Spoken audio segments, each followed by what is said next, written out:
자, 이제 드디어 2단원 들어왔죠. 2단원부터는 지구과학 내용입니다. 지구과학이라고 하는 건 이전에 배웠던 것처럼 운석이라든지 돌 비교하는 것들, 그 다음에 해양권, 그리고 3학년 때는 기권, 즉 대기로 넘어가요. 그래서 지금 보시면 기권의 특징을 보도록 하겠습니다. 자, 우리 외웠어요. 어떻게 외웠죠?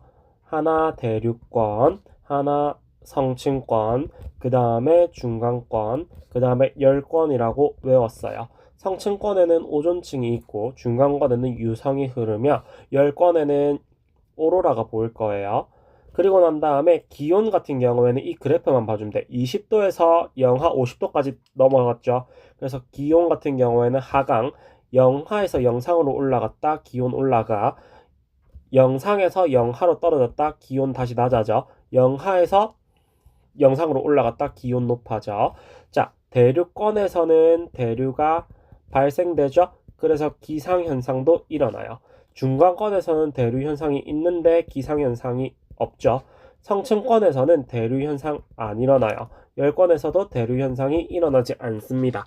자, 기온이 낮아지는 이유들, 그 다음에 기상현상이 나타나지 않는 이유들 외워주셔야겠죠. 이거는 여기서 얘기하지 않아요. 여러분들 기억이 안 난다 싶으면 개념 영상 다시 보시고 오셔야 돼. 알았지? 그래서 A층에 관한 거 설명하래요. A층 중간권이죠. 중간권에서 뭐 일어난다고? 대류 현상이 일어난다고. 화학이랑은 다르게, 일단 원칙 화학이랑은 다르게 여기는 외운 대로 먼저 푸셔야 돼요. 즉 무언가 탐구를 보고 유추해서 풀만한 문제들은 좀 없어요. 대신해서 제대로 안 외워주시면 여기는 다 틀리는 문제들, 어떻게 보면 쉽고 어떻게 보면 어렵죠.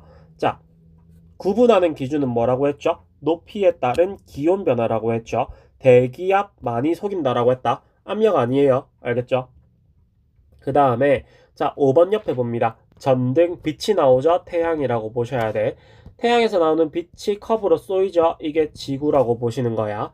그러면 지금 20cm 떨어진 곳에서 2분 간격으로 온도를 댔대. 자, 충분한 시간이 흐른 이후라고 했다. 맞죠? 그러면 흡수하는 에너지와 그 다음에 방출하는 에너지의 크기를 옳게 고른 거래요. 켠 직후에서는 흡수하는 에너지 자체가 어디가 더 높을까요? 지금 가 부분이 전등을 켠 직후에서는 지금 검은색 알루미늄 컵 자체가 당연하게도 흡수하는 게 더 크게 되겠죠. 근데 시간이 충분하게 흐르면 똑같이 돼야 돼. 이게 뭡니까? 복사평형이라고 불렀죠. 1번으로 가야 됩니다. 그 다음에 복사평형이라고 했죠. 그럼 어떻게 된다고? 무조건 같아야 된다고.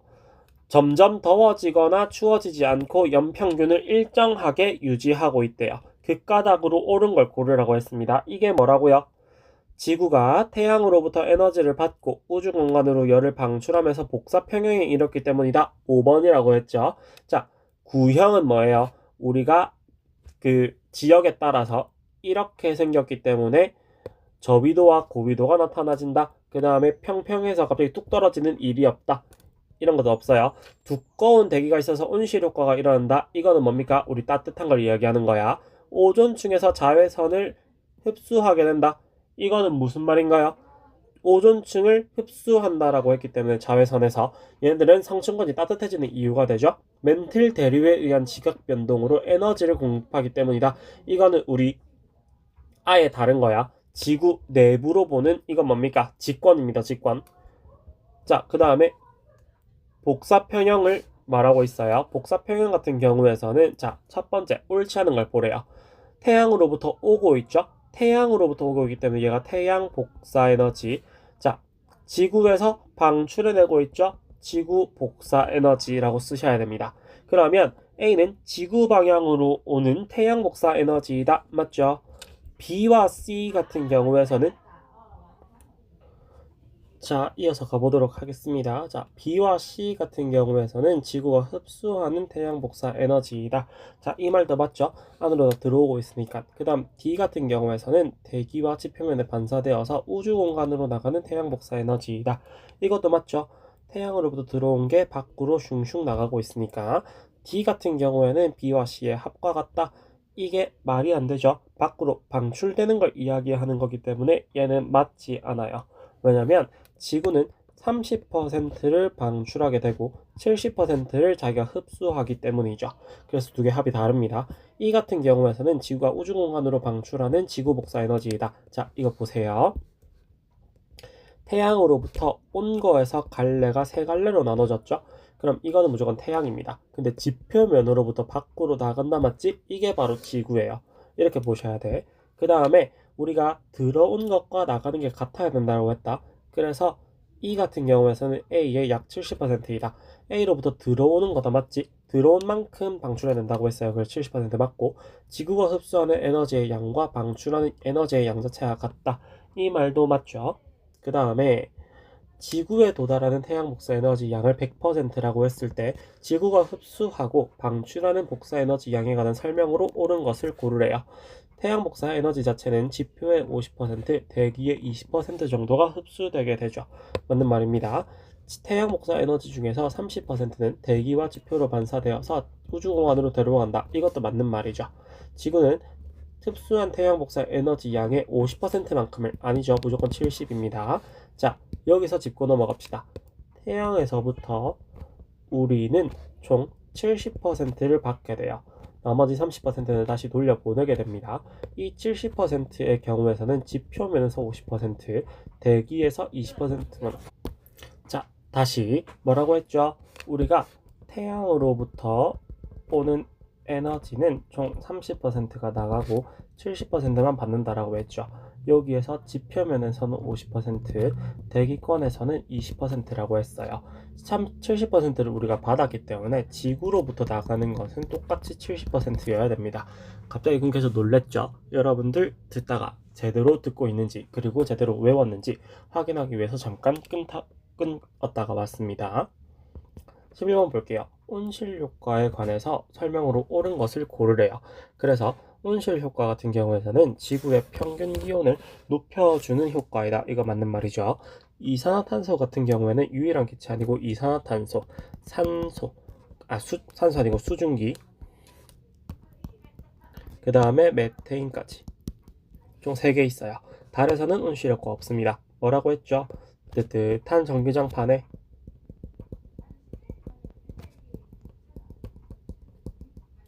이불을 덮었어요. 이불을 덮는 이거 자체를 지구라고 불리게 되죠. 이불이 없는 거를 달이라고 불리게 됩니다. 됐죠? 그 다음에 12번 같은 경우 대기가 있는 지구의 복사평형, 대기가 없는 달의 복사평형을 나타냈다고 했습니다.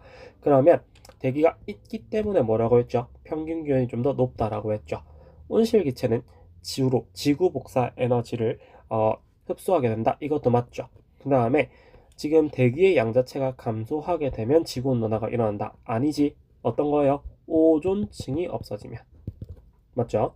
3번으로 가야 됩니다. 그 다음 온실기체 일으키는 걸 다 고르래요. 질소 아니었죠? 산소? 선생님 방금 헷갈렸다 맞지? 메테인과 이산화탄소입니다. 그 다음에 수증기까지. 여러분들이 조금 헷갈려 하는 건 다음과 같은 14번이에요. 농도 변화. 이산화탄소의 농도 변화랑 지구의 평균 기온이랑 같이 볼게요. 이산화탄소 나오는 순간 뭐 생각해야 돼? 온실기체 생각해야 돼. 그래서 같이 올라갑니다. 맞죠?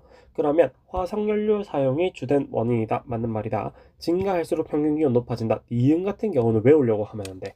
봐봐. 여기에서 지금 표에서 그래프 이산화탄소 올라가는 것만큼 기온도 같이 올라가게 되죠. 그래서 미리 표를 보고 추론해낼 수 있어요. 그 다음에 1880년대 이후로 평균 기온 계속 올라가고 있다 맞지? 그럼 지구온난화가 계속해서 발생된다는 소리야. 그래서 해수면의 높이가 높아지는 거 맞죠? 답이 5번으로 가야 됩니다. 그 다음에 우리 이거 외웠는데 맞지? A는 어떤 거? 대륙권, B는 어떤 거? 성층권, C는 어떤 거? 중간권, D는 어떤 거? 열권. 권은 선생님 일부러 안 적었어요. A 영역에서는 일어나지만 C 영역에서 일어나지 않는 현상을 쓰래요. 어떤 거죠? 기상현상. 이유는 C 영역에서는 A 영역에서 대비해서 뭐가 없죠? 대기 중에 수증기가 없죠. 그래서 기상현상이 일어나지 않습니다. 라고 적으시면 돼요. 그 다음에 알루미늄 컵 속 공기의 온도 변화를 알아보는 실험을 했대요. 자, 화학에서는 반응이 끝난 거. 그 다음에 화학에서 또 어떤 거? 똑같이 일정한 거. 이거는 과학에서 다 통용되는 거야. 여기도 일정한 게 보이죠? 언제 이후로? 10분 이후로는. 그러면 알루미늄 컵속의 공기의 온도가 상승하게 되었을 때 알루미늄 컵이 흡수하는 에너지 양과 방출하는 에너지 양을 서로 비교하래요. 자, 어떻게 된다? 온도가 상승했을 때 22도부터 32도까지, 즉 10도가 올라갔을 때는 어떻게 된다고요? 흡수하는 양이 더 많게 되죠. 방출하는 양보다. 일정하게 유지되는 상태를 우리는 복사평형이라고 불리게 할 거예요. 그 다음에 고난도 만점 체크 가겠습니다. 우리 이것도 외웠죠? 대륙권, 성층권, 중간권, 열권. 이제 외우겠다, 맞지? 성층권에서는 오존층이 존재하게 되고, 중간권에서는 유성이 나오게 되고, 열권에서는 오로라가 보이게 되죠. 기온 같은 경우에는 높아지는 거 아니고 낮아지고 높아지고 낮아지고 높아지고, 대류 현상 같은 경우에는 중간권 대륙권에서만 있고, 그 다음에 기상현상 같은 경우에서는 대륙권에서만 있다. 외울 수 있다, 맞지? 자, 그러면 기온의 분포 원인을 고르래. 이거 외우라고 했다, 맞지? 오존층 나오는 순간 어디 찍어야 돼? B 찍어야 돼. 맞죠? 지구 복사 에너지의 영향을 받았답니다. 맞죠? 그러면 여기 지구 복사 에너지의 영향을 받았대. 지구로부터 위로 올라간다, 맞지? 그럼 A권과 C권이 나와야죠. 태양 복사 에너지의 영향. 이거는 어딥니까? 바로 위에 있는 D죠. 그래서 3번으로 답이 가셔야 돼요. 알겠지? 뭐라고? 열권 앞에 바로 태양 있고 대륙권 밑에 지구 있다고. 알겠죠? 자, 이 실험은 정말 중요해요. 계속 나오죠. 전등이 태양이고 알루미늄 컵이 지구예요. 그래서 출입하는 에너지에 관한 설명으로 옳은 것을 고르래요. 어떻게 했대? 켠 다음에 일정 시간이 지나서 온도가 일정하게 유지되었대요. 자, 그러면 일정 시간이 흘렀을 때 기온이 일정하다 그러면 같다 찍어야 된다라고 했지. 일정 같다 외워주셔야 돼. 문제 푸는 팁입니다. 태양으로부터 왔고 지구에서 나간다고 했죠. 그러면 태양으로부터 오는 게 태양 복사 에너지, 지구로부터 나가는 게 지구 복사 에너지. 자, 대기 중으로 30% 빠져나가고 대기로 20% 흡수, 지표로 50% 흡수, 나가는 거 총 70%. A를 100이라고 했을 때 E의 양은 70이라고 했어요. E의 양과 같은 것은 뭐라고 했죠? C 플러스 D를 하든지 A에서 B를 빼든지 이렇게 하면 된다라고 했죠. 그래서 답이 총 2개 나오셔야 됩니다. 70을 만들어주는 퍼센트만 보시면 돼요. 그 다음에 수성과 금성이래요. 보세요. 수성은 대기가 거의 없고 금성은 두꺼운 대기가 있대요. 맞죠? 금성이 수성보다 표면 온도가 좀 더 높은 까닭을 고르래. 이거 뭐지? 둘 다 전기장판이라고 보자. 그럼 금성만 입을 덮어놓은 거다, 맞죠? 그러면 수성이 금성보다 태양에 가까이에 있다. 이건 이유가 될 수 없죠. 근데 대기를 가지고 있고 온실력과 가지고 있죠. 답은 5번으로 가야 됩니다. 쉽게 풀리죠? 여기까지 2단원 지구과학 단원도 봤어요. 여러분들이 좀 많이 틀렸다, 혹은 내가 개념은 아는데 문제에서 좀 틀린 것 같다 싶은 것들은 댓글로 달아주시면 됩니다. 자, 오늘도 수고했어요. 자, 이제 구름과 강수 개념 현상 다 듣고 왔죠? 그 부분에 관해서 문제풀이 영상 시작하도록 할게요. 자, 다음의 그래프는 기온과 포화 수증기량의 관계를 나타내는 그래프래요. 20도씨와 30도씨의 공기 1kg 속에 7.6g의 수증기를 포함하는 공기 A, B에 관한 설명으로 옳은 걸 고르라고 합니다. 자, 그러면 우리 포화 수증기량 그래프 볼 때는 항상 가로를 보면 똑같은 수증기량이라고 했고 세로를 보면 포화 수증기량으로 간다라고 했죠. 맞지? 그러면 A 공기와 B 공기는 포화 상태이다. 아니죠. 이 빨간 색깔 그래프 위에 있어야 우리는 포화라고 했어요. 그 다음에 A 공기와 B 공기의 포화 수증기량은 같다. 아니죠. 지금 20도씨, 30도씨로 두 개 달라요. 그 다음에 A 공기와 B 공기의 이슬점은 10도씨로 같다. 맞죠? 왜냐면 가로선 딱 그었을 때 7.6 쭉쭉 가버리면 지금 10도씨라고 하는 걸 보여줄 수 있으니 10도씨라고 하는 걸 여기서 보여줄 수 있죠. 3번이 맞습니다. A 공기와 B 공기의 상대 습도는 서로 같다. 아니죠. 얘는 14.7분의 7.6, 여기는 27.1분의 7.6, 두 개 달라요. 그 다음에 B 공기의 온도를 높여주면 포화 상태의 공기가 된다. 아니죠. 온도를 낮춰줘야겠다. 맞죠? 그 다음에 3번, 4번은 같이 보래. A 공기에 관해서 옳은 것을 무조건 고르래요. 자, A는 지금 30도인 곳에서 포화 수증기량 자체는 이쯤 되는 것 같아요. 그러면 있을 점은 30도이다. 이 말은 틀린 말이 되겠죠. 왜? 있을 점은 파란 색깔로 그려볼게. 여기로 가서 이맘때쯤 떨어지기 때문에 20도와 30도 그 사이에 있는 걸 말해요. 그 다음에 현재는 불포화 상태이다. 맞죠? 그 다음에 상대 습도는 15%이다. 얘는 27.1분의 20이기 때문에 15%는 아니에요. 그래서 답이 2번으로 갑니다. 그 다음에 A 공기 1kg를 온도 10도씨로 낮췄을 때 응결되는 수증기량을 고르래. 자, 그러면 좀 줄여서 얘를 10도씨만큼 줄였대요. 선생님이 민트색으로 이제 한번 그려볼게. 얘를 10도씨로 쭉 줄였을 때 지금 이미 7.6이 포화 상태 남았죠. 그러면 여기 밖에 있으니까 과포화 상태, 즉 무슨 상태? 응결된 상태입니다. 그러면 얘는 지금 20만큼 가지고 있는데 7.6만큼을 빼줘야 돼요. 그래서 14.7g 자체가 응결되게 되죠. 그래서 답이 5번으로 가게 됩니다. 미안해요. 계산을 잘못했네. 여기에서 14.7이 아니고 12.4g만큼 가게 되죠. 그래서 4번이 답이 됩니다. 미안해요. 자, 그 다음에 5번 볼게요. 포화 수증기량에 관한 설명으로 옳은 것을 고르래. 온도가 높으면 높을수록 포화 수증기량은 감소하는 게 아니라 증가하게 되죠. 여름철에 습한 거 생각하시면 돼요. 습한 공기는 건조한 공기보다 포화 수증기량이 항상 많다. 이 말이 어떻게 됩니까? 틀린 말이에요. 항상 붙으면 옳은 게 별로 없어요. 이게 문제 푸는 팁이고, 그 다음에 포화 수증기량은 공기의 습하고 건조한 정도와 상관관계가 없어요. 얘는 무조건 기온이랑만 관계가 있습니다. 습하고 건조한 거는 상대 습도랑 관련이 있어요. 그 다음에 공기 1kg 속에 들어갈 수 있는 최대 수증기량을 g으로 표현했다라고 했죠. 공기가 가지고 있는 수증기량은 있을 점에서의 포화 수증기량과 같다. 현재 공기가 가지고 있는 수증기량이 있을 점에서는 맞죠. 답이 4번으로 가게 됩니다.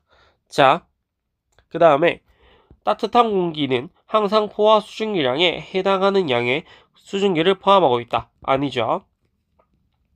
그 다음, 자, 기온, 습도, 있을 점, 이제 이거 얘네들이 다 지워져 있어도 우리는 맞출 수 있어야 돼. 어떻게 해야 된다고? 가장 비슷한 게 있을 점이에요.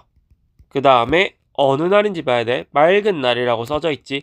그러면 14에서 18시경에 제일 위에 있는 게 기온이구나 알 수 있어야 되고, 그 다음에 기온과 반비례 관계에 있는 게 상대 습도구나 알 수 있어야 돼.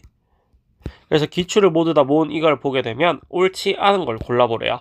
그럼 상대 습도는 낮에 가장 낮게 나타난다. 이거 맞는 말이죠.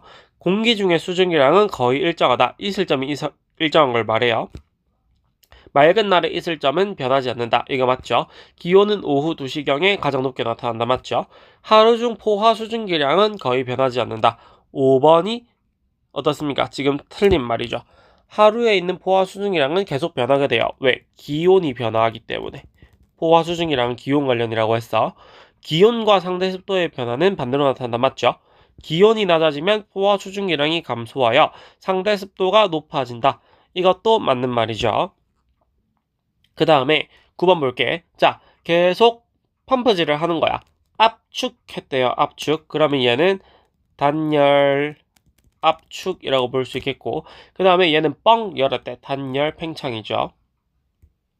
그러면 여기 안에서 공기들이 막 부딪혀요. 부딪힌다는 건 열이 낸다라는 소리죠. 그래서 여기는 온도가 높아지는 거야. 근데 반대로 열었어. 공기가 밖으로 빠져나갈 수 있지 얘네가 부딪힐 환경이 전혀 아니에요. 그래서 온도가 낮아진다라고 볼 수 있죠. 그럼 이제 보자. 옳지 않은 거 보자. 자, 내부의 온도는 상승하게 되겠죠. 가에서. 나에서는 안에 공기가 팽창하게 되겠죠. 그 다음에 나에서는 내부가 맑아진다. 아니지. 내부가 뿌옇게 돼. 왜? 공기들이 막 움직이게 되면서 열을 내면 어떻게 됩니까? 구름이 안 생긴다라고 했어. 근데 단열 팽창이 되는 순간 구름이 생긴다라고 했어요. 그래서 나에서 구름이 형성되는 거야. 그 다음에 향연기를 넣으면 응결이 잘 일어난다. 이것도 맞는 말이죠. 그 다음 공기가 상승됐대. 그러면 부피가 팽창되게 되면서 기온이 하강하게 되고 있을 점에 도달하게 되죠. 이건 이제 외우라고 했어요. 그 다음 12번 보면 열대 지방의 구름에서 비가 만들어지는 과정으로 오른 것을 고르래요. 열대 지방 너무 덥다 맞죠? 물방울밖에 없어요. 얼음은 존재할 수 없다. 그럼 여기 보면 구름 속에 물방울이 합쳐져 비가 내린다. 2번이 답이 돼야 돼. 그 다음에 중위도 지방과 열대 지방에서 눈이나 비가 내리는 과정을 옳게 설명한 것을 고르래요. 중위도 지방과 열대 지방에서는 빙정입니다. 빙정. 중위도 지방에서는 빙정, 열대 지방에서는 물방울밖에 없어요. 그러면 중위도 지방에서는 비가 떨어지다가 기온이 내려가면 눈이 된다. 이거는 이상하죠. 중위도 지방에서 비는 구름 속의 물방울에 빙정이 달라붙어서 만들어진다. 얘도 뭔가 이상해요. 그 다음에 열대 지방의 비는 구름 속의 물방울에 수증기가 달라붙어서 아니죠. 그 다음에 중위도 지방의 눈은 구름 속의 빙정이 충돌하여 커진 후에 떨어진다. 이거 아니에요. 자, 5번이 답입니다. 중위도 지방의 눈은 구름 속의 물방울에서 증발한 빙정에 달라붙어서 생긴다. 5번이 답이 돼야 돼. 알았지? 자, 그 다음에 이제 이거 볼게. 자, 항상 그래프를 보면 어떻게 분석해야 되는지가 눈에 보여야 된다라고 했어. 그러면 자, 기온이 5도, 10도, 15도, 20도, 25도, 30도 이렇게 나와 있죠.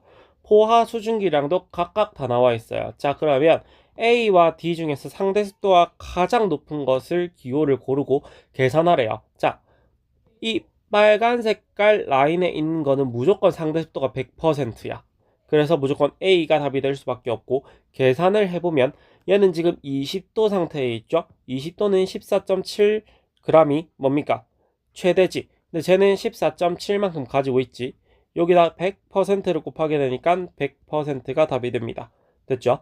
그 다음에 1kg의 공기 B를 5도씨까지 냉각시켰을 때 응결량을 고르래요. 자, B가 지금 14.7만큼 가지고 있고 5도로 가는 순간 여기로 가겠다 맞지? 그럼 5도에서는 6만큼만 가지고 있을 수 있대. 맞죠?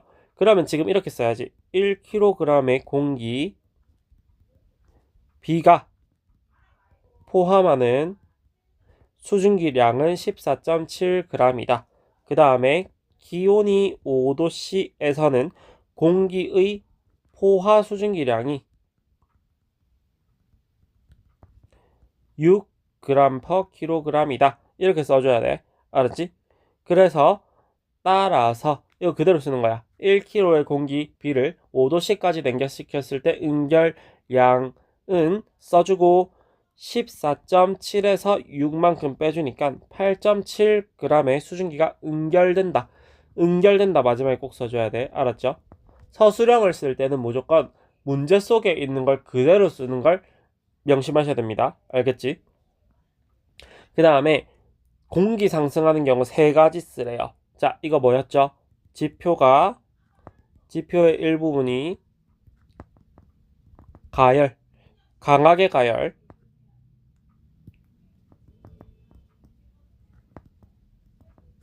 그 다음에 공기가 산을 타고 올라감. 그 다음에 기압이 낮은 곳으로 공기가 모여듦.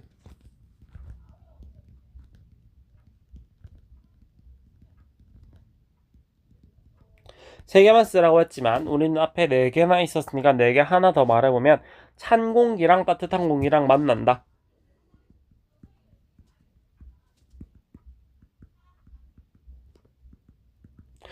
이거 네 가지만 답으로 인정이 됩니다. 자, 그 다음 16번 볼게요. 자, 플라스틱 병에 따뜻한 물을 조금 넣고 펌프가 달린 뚜껑으로 닫는데요. 자, 펌프를 이용해 병 안에 공기를 넣게 되고 그 다음에 플라스틱 병의 뚜껑을 열게 된대. 자, 그러면 이게 뭐예요? 뚜껑을 열었대요. 여는 순간 공기가 어떻게 된다고? 빠져나가게 된다고. 공기가 빠져나가면 얘네는 어떻게 돼요? 플라스틱 병 안에 있는 공기가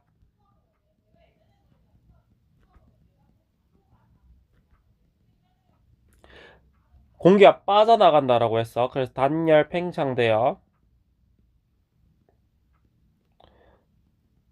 기온이 내려가고 수증기가 응결하면서 어떻게 된다? 병 안이 뿌옇게 흐려진다.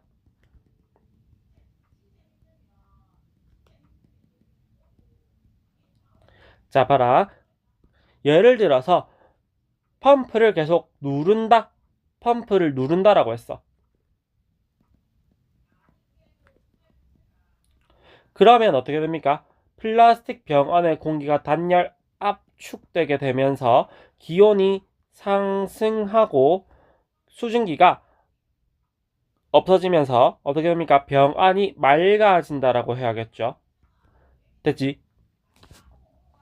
자, 그 다음에 이제 고난도 문제로 넘어가겠습니다. 자, 여기에서 보면 이 그래프는 기온에 따라 포화 수증기량을 나타내는 곡선이래. 이제 이 곡선 너무 많이 봤죠? 그 다음에 숫자도 항상 똑같아요. 자, 수증기량이 7.6g/kg인 공기가 있대요. 그러면 여기에 있겠죠? 맞아. 근데 문제는 30도씨래. 그러면 이 선을 따라서 여기에 있는 거야. 그래서 내가 얘를 A라고 그냥 적어줄게요. 그러면 이 공기의 상대 습도는 지금 28%래. 27.1분에 7.6 남았죠. 그럼 얘네를 지금 계산해주면 약 28%가 나오긴 합니다. 곱하기 100 하는 순간. 자, 그 다음에 이 공기는 10도씨보다 낮은 온도에서는 수증기를 포함하지 않는다. 아니죠. 10도씨보다 낮아지면 포화 수증기량만큼은 존재하고 있어요. 여기로 넘어가면 포화 수증기량만큼은 여기도 있기 때문에 얘는 틀린 말이 됩니다. 그 다음에 기온이 상승하면 포화 수증기량이 증가될 수가 없어요. 그 다음에 이슬점과 상대습도가 낮아진다. 잠깐만요. 기온이 상승하면 포화 수증기량이 증가는 하겠지만 이슬점에서는 변화가 없어요. 미안해요. 그래서 1번이 답이 됩니다. 그 다음에 그래프는 기온에 따른 포화 수증기량 곡선과 각 공기의 성질을 나타냈대요. 자, A 공기의 경우에서는 포화 수증기량이 15g/kg이래. D 공기의 경우에서는 10g/kg이래. E 공기에서는 지금 5kg이래. 됐죠? 자, 그러면 얘는 15g/kg. 알겠어. 얘가 포화도 되고 여기 옆에가 15인 거 알겠어요. 그 다음에 D의 포화 수증기량이가 여기 위로 올라가야 돼. 그럼 여기가 지금 10인 거 알겠어요. 그리고 이 점도 10g/kg이겠죠. 그 다음에 E가 가지고 있는 건 5g/kg이래. 그러면 C점인 포화 수증기량이 지금 5라는 거야. 자, 다 적었지. 그 다음에 B 공기의 온도를 C 공기까지 냉각하였을 때 응결되는 수증기량을 구하래. B가 지금 가지고 있는 거는 딱 10만큼 가지고 있어요. 맞지? 근데 얘를 C까지 응결시켰대. 냉각했대. 그럼 C는 5만 가질 수 있단 말이야. 그럼 얘는 뭡니까? 10 빼기 5만큼 돼서 3번으로 가야 돼. 이해됐지? 그 다음에 자, 페트병에 물 넣고 펌프를 여러 번 눌렀대요. 그리고 난 다음에 뚜껑을 열었대. 자, 누르고 난 다음에 열었대. 그럼 열었을 때는 지금 안이 뿌옇게 흐려지면서 향연기를 넣었을 때가 넣지 않았을 때보다 더 뿌옇게 된대요. 자, 그러면 나와 다에서 페트병 내부의 온도가 변하게 되겠죠. 누른 거는 압축이고 그 다음에 연 거는 팽창이니까 눌렀을 때가 온도가 더 높아지고 팽창했을 때는 낮아지겠죠.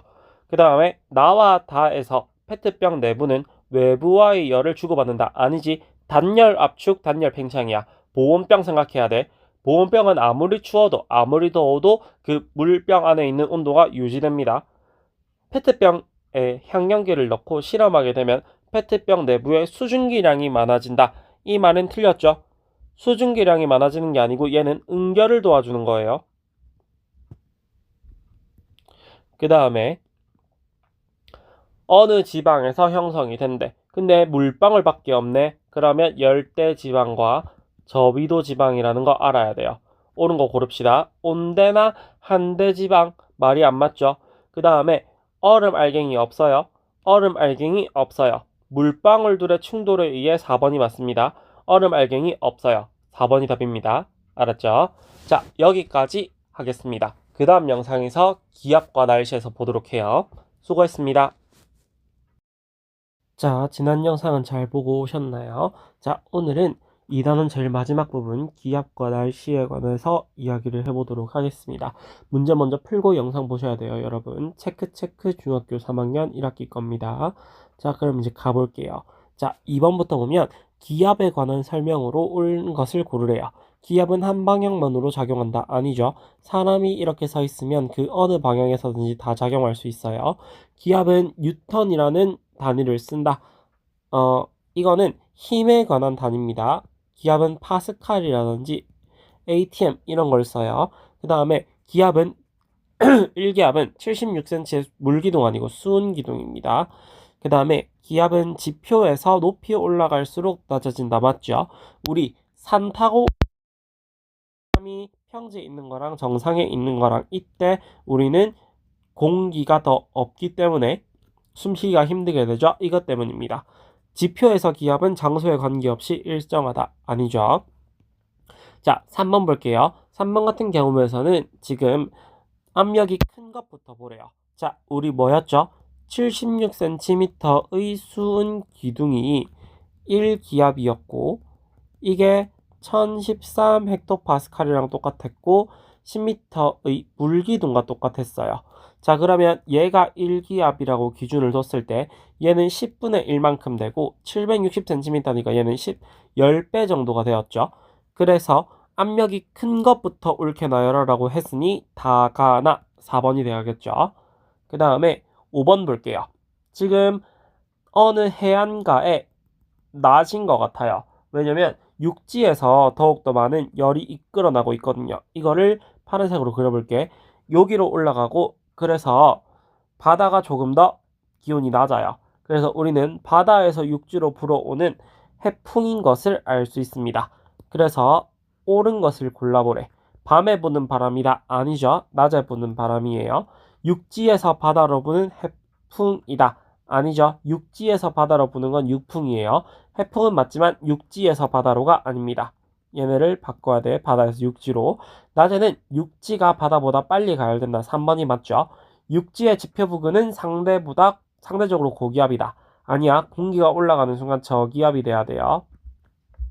해안가 지역에는 1년을 주기로 아니고 하루를 주기로 부는 겁니다. 자, 기압과 바람에 관한 설명으로 옳은 것을 모두 고르래. 우리나라는 여름철에 남동계절풍이 분다. 맞죠? 우리는 여름철에 북태평양으로부터 불어와요. 저기압은 주변보다 기압이 낮은 지역 맞고 바람은 고에서 저로 불어오죠. 5번이 답이 됩니다. 7번 볼게요. 해륙풍이 부는 원리를 알아보는 실험 장치래. 점등이 태양의 역할을 하는 거고 모래가 육지, 물이 바다가 되는 거예요. 그러면 육지가 조금 더 빨리, 모래가 조금 더 빨리 온도가 끌어오르기 때문에 모래의 기온이 올라가게 되면서 공기가 올라가게 되고 바다가 상대적으로 낮게 되죠. 그래서 옆으로 물에서 모래 쪽으로, 즉 해륙풍에서는 해풍이라고 볼 수 있겠죠. 그래서 옳은 현상을 봅시다. 모래 쪽의 기압이 높다 아니고 낮다 돼야 돼. 이와 같은 과정은 해풍이 돼야 되고요. 물이 모래보다 더 빨리 가야 되고 아니죠. 더 늦게 가열되는 거죠. 가열되는 동안에 물 쪽에서 모래 쪽으로 연기가 이동한다. 4번이 맞죠. 그 다음에 물과 모래의 기압 차이가 온도 차이를 일으켜서 향연기 아니죠. 온도 차이가 기압 차이를 만드는 거야. 그 다음에 바람에 부는 원리 및 우리나라에 영향을 주는 바람에 관한 설명으로 옳은 것을 고르래요. 자, 바람은 기압이 높은 곳에서 낮은 곳으로 불게 되죠. 해안에서 낮에는 바람이 바다에서 육지로 분다. 이거 맞는 말이지. 우리나라는 여름에 바람이 대륙에서 해양으로 분다. 틀렸죠. 자, 그 다음에 지표면이 냉각되는 곳에서 공기가 상승되게 되며 가열된 곳에서는 공기가 하강하게 된다. 아니죠. 가열되는 게 공기가 위로 올라가면서 공기가 상승하게 되는 거고 냉각되는 순간 춥기 때문에 공기가 밑으로 떨어져야 돼. 공기가 상승하면 기압은 높아지고 하강하면 기압이 낮아진다. 아니죠. 하강하는 순간 고기압이 형성되고 상승하는 순간 저기압이 형성되는 겁니다. 그래서 두 개 지금 바뀌었어요. 자, 이게 너무 헷갈린다 싶어요. 무슨 말이냐면 공기의 흐름으로 볼 거야. 자, 밑에 사는 사람을 기준으로 봤을 때 공기가 내가 있는 지역에서 없어지고 위로 올라가는 순간 저기압이 되는 거고, 내가 사는 지역의 공기층이 밑으로 내려오는 순간 여긴 고기압이 되는 거예요. 이 말입니다. 알았죠? 공기가 상승하게 되면 어떻게 돼? 구름이 만들어지는 원리와 똑같기 때문에 여긴 비가 와요. 저기압 지역은 뭔가 비 오는 날씨 같아. 고기압 지역은 뭔가 태양이 오는 날씨 같다라고 마음속으로 먼저 생각을 먼저 해줘야 돼. 알겠죠? 그 다음에 해양으로부터 대륙으로 바람이 불어가요. 해양이 더 따뜻하다는 소리죠. 그럼 여기에서는 계절은 여름이 되는 거고 대륙이 해양보다 기온이 높을 수가 있죠. 지금. 그 다음에 대륙이 해양보다 기압이 높다. 아니지. 항상 고기압에서 저기압 수준으로 가야 돼. 알았죠? 그래서 저기압이 남았지. 공기층이 위로 올라간 거야. 그래서 온도가 높게 된 겁니다. 기역에서 디귿으로 가야죠. 그 다음 11번 기단과 날씨에 관한 영향이래요. 시베리아 이름만 들어도 춥죠. 겨울입니다. 양쯔강 우리나라 봄에 미친다. 맞죠? 중국 생각해야 돼. 중국 같잖아. 양쯔 중국어입니다. 그래서 봄철에는 중국에서 불어오는 황사 생각해야 돼. 북태평양 기단의 영향으로 우리나라의 한파 아니죠. 얘는 북태평양 밑에 있단 말이야. 여름입니다. 우리나라는 오호츠크해의 기단의 영향을 받으면 덥지 않아요. 추워집니다. 그 다음에 대륙에서 발생한 기단은 해양에서 발생된 기단보다 습도가 높다. 아니죠. 대륙은 물이 없어요. 해양이 물이 있어요. 그래서 습도가 낮게 되죠. 그 다음 따뜻한 공기가 찬 공기를 타고 올라갔대. 이미 따뜻해요. 그럼 이름이 온난전선으로 가야 돼. 그 다음에 14번 보자. 기압과 바람에 관한 관계를 나타냈대요. 자, 기출 전체를 보는 겁니다. 자, 상승기로 나타났다. 저기압이죠. 저기압인 순간 오른손 따봉해야 돼. 그러면 손가락 모양이 12시, 11시, 10시 시계 방대 방향으로 갑니다. 시반이라고 적어줄 거야. 그 다음에 하강했어. 이렇게 오른손으로 우 하는 표시하면 나머지 네 손가락이 12, 1, 2 쪽 시계 방향으로 갈 겁니다. 여기가 고기압이 되죠. 그러면 A는 주변보다 기압이 낮다. 맞는 말이죠. B가 고기압 지역에다 맞지. A에서 공기는 단열 팽창 맞죠. 지상의 공기가 상승한다. A에서 맞지. B에서는 구름이 없는 맑은 날씨. 그 다음에 A에서는 날씨가 흐리거나 비가 불어온다. 맞죠? 자, A는 바람이 시계 방향 아니죠? 반시계 방향, 시계 반대 방향이라고 적어줘야 돼. 알았죠? 그 다음에 여기에서 지금 수은 기둥을 볼 거예요. 수은 기둥은 H1 값, 딱 수은 기둥이 돼 있어. 1기압이래. 그럼 우리 76cm 적어줘야 돼요. 그 다음에 수은 기둥의 높이를 비교하래. 그러면 얘는 뭡니까? 유리관은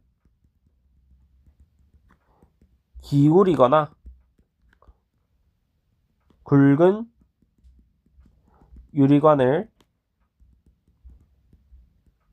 사용하더라도 높이는 변화가 없다. 따라서 H1, H2, H3는 모두 같다. 이렇게 적어줘야 돼. 이유가 있어야 됩니다. 그 다음에 계절별로 불어온대요. 이거 다시 정리하자. 계절별로 불어온대. 우리나라 여기 있어요. 자, 여기가 대륙이고 여기가 해양이에요. 그 다음에 여기 밑에가 좀 저위도고 위에가 고위도예요. 자, 그러면 대륙은 무조건 대륙은 무조건 건조합니다. 왜? 육지라서. 그 다음에 해양은 무조건 습해요. 그 다음에 저위도 지역인 순간 좀 더워요. 고위도 지역인 순간 우리는 여기가 좀 춥게 되죠. 이렇게 되고 자, 여기 대륙이지. 여기는 중국 지역이야. 거위도는 러시아 지역이란 말이지. 중국 지역인 순간 어떻게 됩니까? 양쯔강 기단. 봄철이 되죠. 그 다음에 여기 밑에는 덥고 습하대. 그럼 북태평양 기단. 그 다음에 대륙과 육지를 비교했을 때 대륙이 더 빨리 끓고 더 빨리 냉각되지. 그래서 가을철은 여기 옆에 있는 오호츠크해 기단입니다. 마지막 겨울철인 시베리아 기단이 되죠. 그래서 겨울철에 춥고 건조한 날씨래요. 서해안 쪽에 있대. 그러면 온도도 낮고 습도도 낮은 C지역이 돼야 되고 이름은 시베리아 기단이라고 불러줘야 돼. 알았지? 그 다음에 온대저기압. 이 문제 없었죠. 객관식에서. 이거 꽤 어렵고 중요해요. 자, 볼게. 세모 그려진 게 한랭전선. 동그라미 그려진 게 온난전선, 중간이 맑은 날씨야. 한랭전선은 저군형 구름이라서 좁고 소나기가 나타나요. 그 다음에 온난지역은 층운형 구름이라서 넓고 이슬비입니다. 그러면 A 지점에서 현재 날씨와 풍향을 서술하래요. 그러면 얘는 우리나라를 통과하는 온대저기압이라고 했으니 여기에서는 지금 기온 자체가 지금 낮아야 되고 남동풍이 불면서 약한 비입니다. 그 다음에 A 지점에 온대저기압이 통과하는 동안의 날씨의 변화를 보래요. 그럼 온난전선이 통과됐죠.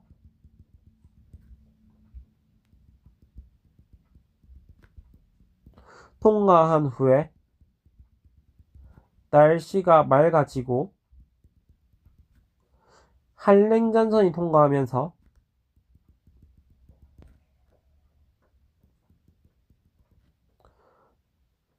소나기가 내리게 되죠. 이렇게 적어야 돼. 이슬비였다가 맑았다가 소나기입니다. 알았죠? 그 다음, 자, 달에는 지구와 달리 대기가 없기 때문에 온실 효과가 나타나지 않는데요. 따라서 달과 지구는 태양으로부터 거리가 비슷하지만 지표의 평균 온도는 지구가 달보다 높게 나타난답니다. 그럼 여기에서 수은 기둥의 높이, 즉 얘는 기압을 말하는 거야. 그럼 기압 자체는 달에는 대기가 아예 없으니 기압이 지구보다는 반드시 낮아야 돼. 얘가 세 번째로 가장 낮을 거예요. 기압이 높은 장소부터 고르라고 했으니까 3번이지. 그 다음에 평지가 그나마 제일 높죠. 상옥대기엔 공기가 없어. 얘가 두 번째야. 그래서 답이 3번으로 돼야 됩니다. 그 다음에 자, 실험 결과로 모래와 물의 온도래요. 전등을 켰지 지금. 그럼 얘가 태양 역할이기 때문에 모래가 더 빨리 끓고 물은 천천히 끓겠죠. 그래서 답이 2번으로 돼야 돼. 그 다음에 월별 기온 및 강수량과 우리나라에 영향을 주는 기단의 위치를 보았답니다. 자, 그러면 A 다 적고 시작해야지. 양쯔강, 북태평양 기단, 오호츠크해, 시베리아 기단, 봄, 여름, 가을, 겨울. 됐죠? A 기단의 영향을 받을 때 우리나라의 기온이 낮다. 맞지? 4월과 10월에는 B 기단의 영향을 받는데 4월은 맞지만 잠깐만 10월도 지금 봄철 가을철 양쯔강 기단 자체가 봄철 가을철 둘 다 영향을 주기 때문에 얘도 맞아요. C 기단과 D 기단 모두가 바다 쪽에 있죠. 그래서 얘도 맞습니다. 자, 어디서 헷갈렸냐? 니은에서 헷갈렸죠. 양쯔강 기단의 경우에서는 4월, 10월 모두 영향을 같이 줍니다. 봄이 대부분인 거지 가을에도 얘는 영향을 끼쳐요. 그 다음에 온대저기압이래. 순서 없이 나타냈대요. 자, 보세요. 무조건 이 순서로 바람이 불어나갈 거예요. 왜? 여기는 편서풍의 영향을 가지는 곳이니까. 그러면 지금 여기에서 얘가 조금 더 서쪽에 있죠. 얘가 첫 번째, 얘가 두 번째에 찍힌 사진이야. 그래서 가는 나보다 24시간 이후에 일교도에다 얘가 맞아요. 그 다음에 소나기가 내린다고 했죠. 서울에서. 서울은 여기 있잖아요. 지금 나는 이슬비, 여기에서 소나기. 틀렸죠. 가 이후는 뭡니까? 한랭전선을 지나갔어요. 기온이 낮아져야 돼요. 그래서 답이 1번으로 가야 됩니다. 여기까지 다들 이해 많고 수고했습니다. 여러분들은 이제 2단원까지 다 끝났어요. 시험 범위가 다 끝났기 때문에 다음 시간에는 시험 대비 교재로 다시 한 번 더 복습하면서 갈게요. 수고했습니다.